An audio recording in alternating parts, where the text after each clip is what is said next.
Check it out now. Man, people, I ain't tiptoeing around it, okay? I love to say men lie, women lie, numbers don't. But I could tell you the truth that numbers sometimes can be taken out of context and also be spun in different ways to support different arguments. But we gonna have to be honest about these sales that just came back. All right, Drake's sales came back for More Life, and Rick Ross sales came back as well for Rather You Than Me. And let's just actually get to Rick Ross, because I got a lot to say about Drake. But Rick Ross, okay, Rather You Than Me, 100,000 records sold. Okay, now I thought that was good for Rick Ross. By the way, neither project flopped. Okay, however, Rick Ross doing 100,000 compared to what we expected from him, what the projections were. If you watch my Twitter, I said if he's lucky, he'll get to 100,000. But we have to be honest, social media helped him out a lot. He put out a great project. A lot of people on social media have applauded it. A lot of people on social media have recommended it. And the best source of promotion is still word of mouth. You put out a great product, people will cop.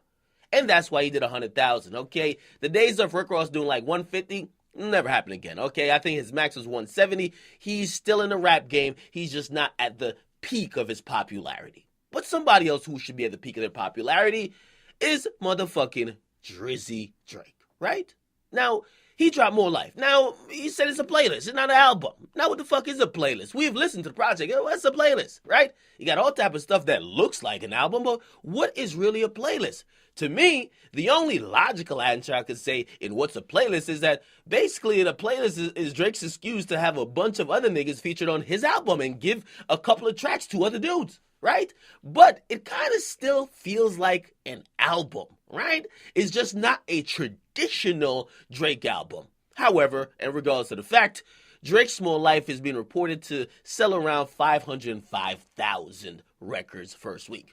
Now, again, those are phenomenal numbers. Probably will be the best rap sales this year. Okay, impressive numbers by Drake. However, are these numbers a disappointment?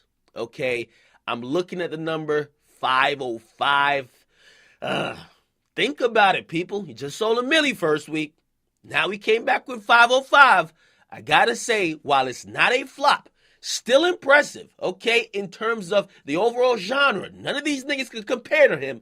However, when you comparing the front runner to himself, it's like comparing Usain Bolt to his last record, okay? Nigga, you just like ran 9.58. Now you running 9.76? Given the fact that nobody else running 9.76, but you're looking like you're slowing down in comparison to your old self. So we have to be honest about this, okay? Drake's numbers are disappointing.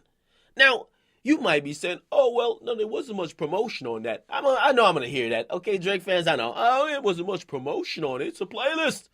Cut it out. The same reason why I didn't give Meek Mill an excuse for DC4 on the way for the last, 10 months, and then he did 87K. I ain't really going to give, even though I'm giving a little bit of a pass, but I'm not giving that much of a pass because we all know this is a project, okay? This is counted as an album by his record labels and peoples. This is a real project, okay? Now, the same way with this DC4 on the way shit, which was promotion, it's the same shit with the More Life on the way, more tune for your head top. Listen, man, we all knew it was coming out. If you were a Drake fan, you knew this shit was coming out. But it actually exposes one big overall point. Now, for the longest, so for the last couple of albums, we've actually thought, or maybe I was alone in this thinking, but I think a lot of people believe this, that, listen, when it comes to the numbers, okay? When it comes to numbers and album sales, Drake is on a different level from niggas like Kendrick and Cole, right? And that may still be the case. However, with this album and the numbers it's doing, right? Or it did the first week, we got to look around and be like, didn't J. Cole just sell 500,000 first week?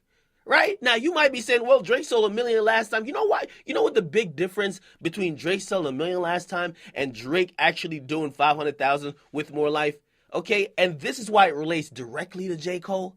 J. Cole ain't really had no big single when he dropped his shit. Okay? The same way Drake never had no big single this time as well. So, without a pop single, Drake is not outselling J. Cole on a ridiculous rate.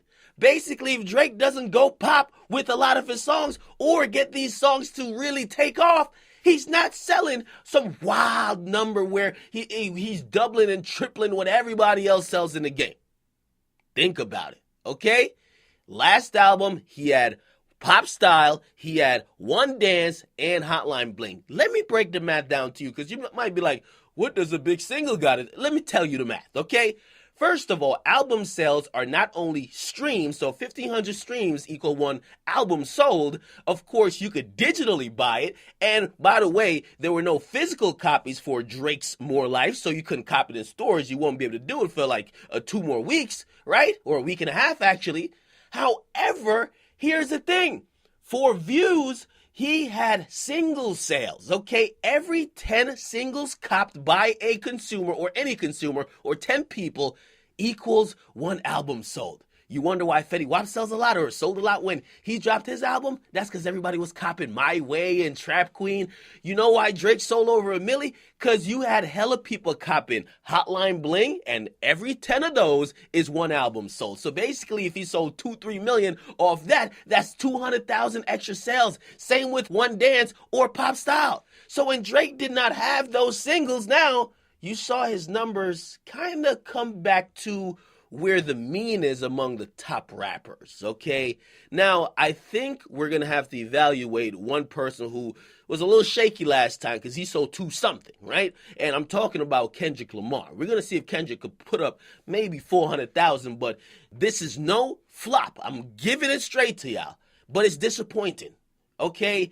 What we thought Drake was at, because I thought, okay, he's on that milli level now. He's going to be doing a milli or at least 700,000 plus until he's falling off. And also, people are always watching Drake's sales because we want to see when is he going to fall off in terms of popularity, or people trying to copy his shit.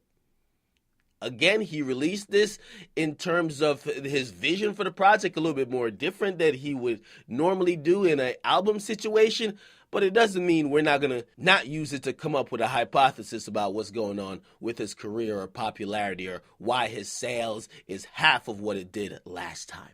Okay? You guys get in the comment box. Make sure you guys like them and subscribe. I want to hear you guys' take on the matter. Again, not a flop, but disappointing. For Rick Ross, he didn't flop, but that's what you expected from Rick Ross. Okay? And again, at the end of the day, Drake's numbers are always going to be phenomenal compared to the rest of his peers, but we're comparing him to himself. Get in the comment box. It's Jackie Academics. I'm up.